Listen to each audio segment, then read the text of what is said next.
नाभिक को ही तोड़ना नाभिकीय विखंडन कहलाता है। जब इस नाभिक को तोड़ा जाता है तो क्या होता है, इससे भारी मात्रा में ऊर्जा निकलती है। क्वेश्चन अगला है, जापान ने सोचा हम अमेरिका के किसी सैनिक देश को बढ़ा देंगे जिससे अमेरिका डर जाएगा, पर ऐसा नहीं हुआ। अमेरिका करना स्टार्ट कर दिया, वियतनाम, लाओस, दक्षिण पूर्व एशिया पे कब्जा करना स्टार्ट कर दिया। आप क्या जानते हैं कि जो आइंस्टीन थे ये भी एक यहूदी थे, इनका जन्म जर्मनी में हुआ था। तो अगस्त 1945 को नागासाकी में फैटमैन नाम का परमाणु बम को इंजेक्ट कर दिया, जिससे भारी मात्रा में लाखों लोगों की मृत्यु हुई। वैज्ञानिकों को इस पूरी चोरी समझा दी, सब चीजें बता दी कि ये रिएक्शन होती है, इससे ये हम परमाणु बम बना सकते हैं। वहां के शून्य था ना, डोरेमोन का शून्य था, ये घूमने खतरा वहीं हवाई जीप पे जाया करता है। टाइम ऐसा आएगा जब आप उसको तोड़ नहीं सकते, वो चीज क्या कहलाएगी, परमाणु कहलाएगी। गैस चैम्बर में ज़ाइक्लोन नाम की गैस लीक कर देता था, जिससे उनकी भारी मात्रा में मौत हो जाती थी। जब नाजी पार्टी का नेता एडोल्फ हिटलर बना तो उसने बदला लेने की कोशिश की। उसने क्या किया, अपने आसपास के क्षेत्रों को स्टार्टिंग से कब्जा करना स्टार्ट कर दिया। दुनिया का सबसे खतरनाक बम जिसे हम परमाणु बम के नाम से जानते हैं, आखिर इसका निर्माण कैसे हुआ, अमेरिका में यह परमाणु बम किस खुफिया प्रोजेक्ट के तहत बनाया गया, आज हम इसके बारे में चर्चा करेंगे। साथ ही कौन कौन से वैज्ञानिक थे जो कि जर्मनी छोड़कर अमेरिका जाना पड़ा, ऐसा क्या था कि जिसने परमाणु बम बनाया है वो जर्मनी के थे और जर्मनी में उन्होंने परमाणु बम बना बना के अमेरिका में बना लिया। तो इससे समझने के पहले सबसे पहले हम इसके इतिहास पर नजर डालते हैं। तो देखो क्या हुआ, 1914 से 1918 तक हम जानते हैं कि प्रथम विश्व युद्ध की समाप्ति हुई थी। विश्व युद्ध उससे कहते हैं जब बहुत सारे देश मिलकर आपस में युद्ध करें, उसको हम विश्व युद्ध कहते हैं। इसका जिम्मेदार पता है, जर्मनी देश को ठहराया गया था। जर्मनी देश को ठहराया गया कि खचड़े तुम्हारी वजह से ये सब युद्ध हुआ है और इतना ज्यादा मानहानि का नुकसान हुआ था, बहुत ज्यादा पैसे की दिक्कत, बहुत सारे लोग तबाह हो गए, लोगों के घर उजड़ गए, बहुत ज्यादा संसाधनों की कमी, पूरी दुनिया को आर्थिक घाटा घला था। इसका जिम्मेदार किसको ठहराया गया था, जर्मनी देश को ठहराया गया था। और उससे क्या किया गया था, उससे 3 शर्तें ली गई थी बेटा कि 1 लाख से ज्यादा तुम सैनिक नहीं रख सकते जर्मनी, दूसरा आप भारी हथियार भी नहीं रख सकते और इन सब की भरपाई आप करेंगे। जर्मनी को उस टाइम पे पूरी दुनिया में सबसे ज्यादा बेइज्जती का सामना करना पड़ा। यही कारण है कि जब 1930 में जब नाजी पार्टी का नेता एडोल्फ हिटलर बना तो उसने बदला लेने की कोशिश की। उसने क्या किया, अपने आसपास के क्षेत्रों को स्टार्टिंग से कब्जा करना स्टार्ट कर दिया। जर्मनी के पास में एक देश है ऑस्ट्रिया, जिसने सबसे पहले उसको अधिकार में लिया, फिर पोलैंड को अपने अंडर में ले लिया। जब उसने पोलैंड को अपने अंदर लिया था तो इसी के साथ द्वितीय विश्व युद्ध की शुरुआत भी हो चुकी थी। याद रखना, इसमें अमेरिका शामिल नहीं था। इस युद्ध में इटली, जापान और जर्मनी एक साइड थे। ये तीनों देश आपसी विस्तार करने की नीति अपना रहे थे, यानी चीरा गाड़ रहे थे, आसपास के एरिया को कैप्चर करना स्टार्ट कर दिया था। जर्मनी में एडोल्फ हिटलर ने साफ आदेश दिया था, खतरा जितने लोगों ने हमारे लिए ये सब किया है ना, सबको कुचल के फेंक देंगे, सब पे हम क्या करेंगे, कब्जा करेंगे। ठीक है। साथ ही उसने ये किया कि जर्मनी में जो यहूदी होते हैं ना, यहूदी जीविस कहलाते हैं, इन पर अत्याचार करना शुरू कर दिया। जो एडोल्फ हिटलर था, अत्यंत इतनी ज्यादा नफरत थी इसको यहूदियों से कि ये क्या करता था, यहूदियों को पकड़ के गैस चैम्बर्स में ज़ाइक्लोन नाम की गैस लीक कर देता था, जिससे उनकी भारी मात्रा में मौत हो जाती थी, बहुत दर्दनाक तरीके से मौत होती थी। साथ ही वो ये करता था कि जो यहूदी होते थे उनको अधमरा करके, आधी गोली मार के हॉस्पिटल ले जाता है। आपको लग रहा होगा हॉस्पिटल ले जाके क्या हो जाएगा, ऐसा हॉस्पिटल जहां डॉक्टर ना कोई दवाइयां, कोई स्टाफ नहीं होता था, बल्कि वहां उनको लॉक कर दिया जाता था ताकि उनकी मौत दर्दनाक तरीके से हो। इसी बीच एडोल्फ हिटलर ने अपने देश में ऑर्डर दिया कि हम भारी बम के निर्माण पे काम करना है, क्योंकि जो संधि हुई थी ना, पूरे देश ने उस पर जुर्माना लगाया था कि आप भारी हथियार नहीं बना सकते, ना ही यूज कर सकते। एडोल्फ हिटलर ने उल्टा काम करा। उसने क्या करा, पूरे देश में जितने वैज्ञानिक थे सभी को ऑर्डर दिया कि हमें परमाणु बम बनाना है। परमाणु बम का कॉन्सेप्ट पहले नहीं आया था। उन्होंने कहा था हमें एक बहुत बड़ा बम बनाना है जो भारी मात्रा में तबाही कर दे, उन सारे खचड़ों को सबको कर देंगे, है ना। इसी बीच क्या हुआ था, जर्मनी के वैज्ञानिक थे ओटो हान और फ्रिज स्ट्रासमैन, इनने नाभिकीय विखंडन की खोज की थी। किसकी खोज की थी, नाभिकीय विखंडन। सुनो, नाभिकीय का मतलब होता है नाभिक। नाभिक क्या होता है, डोंट वरी, हम जो पदार्थ होते हैं हमारे चारों ओर, जो भी चीजें हैं वो सभी पदार्थ कहलाते हैं। ये पदार्थ छोटे छोटे कणों से मिलकर बनते हैं, जिनको हम परमाणु कहते हैं।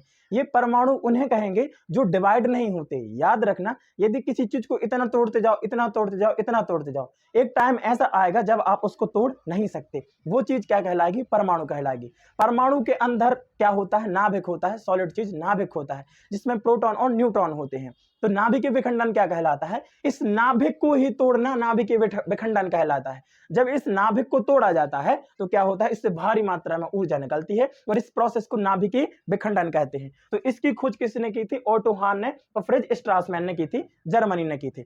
लेकिन जब उन्होंने ये सब एक्सपेरिमेंट किया तो उनको एक चीज में कंफ्यूजन हो गया कि आखिर ये एनर्जी आई कहां से। तो देखो यहूदी वैज्ञानिक थे कौन? लाइक्स मैटनर। उन्होंने क्या किया, इस एक्सपेरिमेंट की उन्होंने थ्योरी समझाई थी कि ये जो हो रहा है ये E = mc² के तहत है।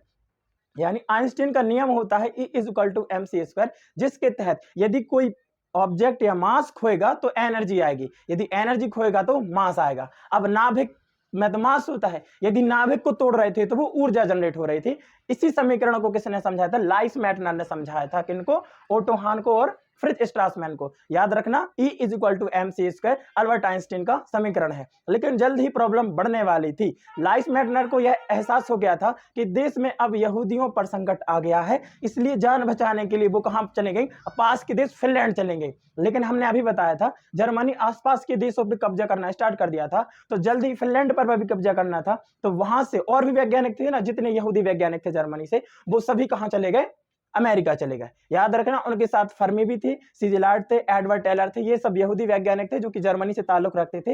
ये सभी एक साथ मिलकर कहां चले गए? जर्मनी चले गए। आप क्या जानते हैं कि जो आइंस्टीन थे ये भी एक यहूदी थे, इनका जन्म जर्मनी में हुआ था। ये बेसिकली जर्मनी के वैज्ञानिक थे, लेकिन हिटलर के डर के कारण ये भी अमेरिका चले गए। अब देखो सिजिलार्ड और फर्मी को ये थ्योरी समझ में नहीं आई थी कि आखिर ये ऊर्जा कहां से आई है। तो इस थ्योरी को समझाया था लाइक्स मैटनर ने। तो लाइक्स मैटनर ने क्या किया? लाइक्स मैटनर अमेरिका जाके वहां के वैज्ञानिकों को इस पूरी थ्योरी समझा दी, सब चीजें बता दी कि ये रिएक्शन होती है, इससे ये हम परमाणु बम बना सकते हैं। वहां के लोगों को समझ में आ गया कि इससे हम एक बहुत बड़ा बम बना सकते हैं। लेकिन तभी जब सभी वैज्ञानिक वहां गए, उन्होंने कहा कि जर्मनी ऑलरेडी इस पर काम कर रहा है, हमें डरने की जरूरत है, वरना तो वो तबाह कर देगा।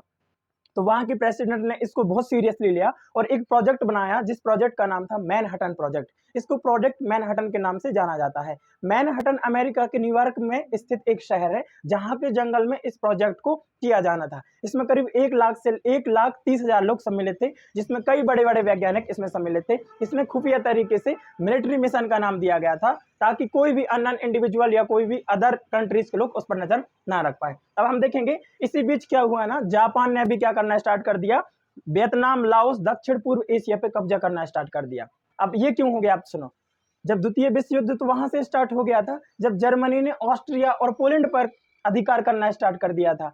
तो सुनो, इटली था, जापान था और जर्मनी था, ये एक साइड थे। इन लोगों ने क्या करा? आसपास के देशों पर कब्जा करना स्टार्ट कर दिया, जिससे विश्व युद्ध की शुरुआत हो गई। अमेरिका इसमें अभी शामिल नहीं था, लेकिन शामिल तब हुआ जब जापान ने क्या करा? वियतनाम, लाओस पर अधिकार कर लिया गया। यहाँ अमेरिकन स्वामित्व था, या यूरोप के जो देश थे ना, ब्रिटेन वगैरह थे, उनका स्वामित्व था। जैसे उसने ये किया, अमेरिका को गुस्सा आ गई। अमेरिका ने कहा ये तुम बंद कर दो वरना दिक्कत हो जाएगी। जर्मनी ने बात नहीं मानी, तो अमेरिका ने क्या कहा? अमेरिका ने उसका तेल बंद कर दिया। अब तेल से क्या होता है? तेल से सभी इकोनॉमी एक्टिविटीज जुड़ी होती हैं। जापान का 80% जो ऑयल था वो अमेरिका के द्वारा एक्सपोर्ट किया जाता था। जापान ने उस पर प्रतिबंध लगा दिया। जापान को दिक्कत आ गई और जापान ने उस पर आक्रमण करने की कोशिश करी। और ये दिक्कत ये हुई कि जो जापान था उसको पता था कि हम अमेरिका से नहीं जीत सकते, इसलिए उसने एक दिमाग लगाया। जापान ने सोचा हम अमेरिका की किसी सैनिक बेस को उड़ा देंगे, जिससे अमेरिका डर जाएगा। पर ऐसा नहीं हुआ। अमेरिका क्यों डरने वाला था?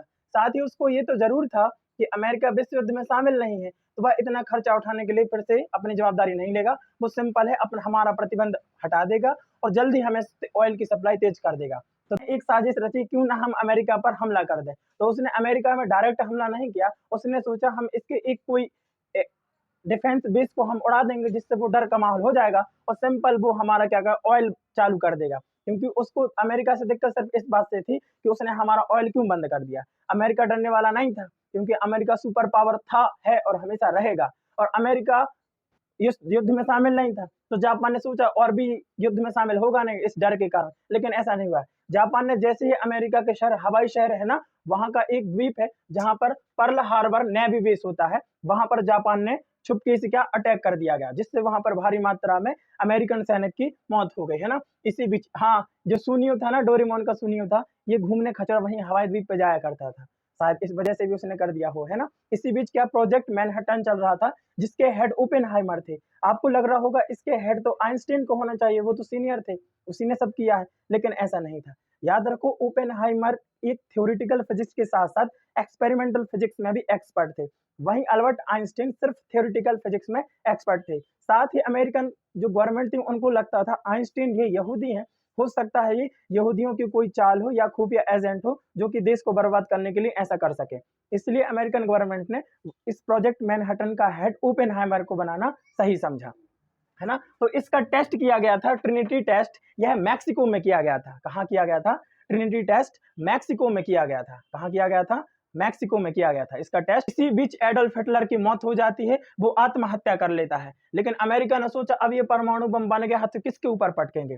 तो अमेरिका ने एक लेटर भेजा जापान को कि तुमने हमारा पर्ल हार्बर बंदरगाह को उड़ाया है ना, हमारे नेवी बेस को उड़ाया है, अब तुम्हें इसकी भरपाई करनी पड़ेगी। क्या तुम युद्ध रोकने के लिए तैयार हो कि नहीं हो? जापान के उस समय पर जो राजा थे वो हिरोहितो थे, उन्होंने इसको मानना बंद कर दिया, उन्होंने इस चीज को इग्नोर कर दिया। तो अमेरिका ने गुस्सा में क्या किया, 6 अगस्त 1945 को जापान के शहर में हिरोशिमा पर परमाणु बम से विस्फोट कर दिया गया, है ना। लेकिन इसके बाद भी हिरोशिमा पर अटैक होने के बाद हिरोहितो ने हार नहीं मानी, वो लगातार कब्जा करने की ओर बढ़ रहे थे। तो अमेरिका ने 9 अगस्त 1945 को नागासाकी में फैटमैन नाम का परमाणु बम को इंजेक्ट कर दिया, जिससे भारी मात्रा में लाखों लोगों की मृत्यु हुई थी। याद रखने वाली बात यह है, जो लिटिल बॉय है इसमें यूरेनियम 235 का यूज किया गया था और फैटमैन में प्लूटोनियम 239 का प्रयोग किया गया था।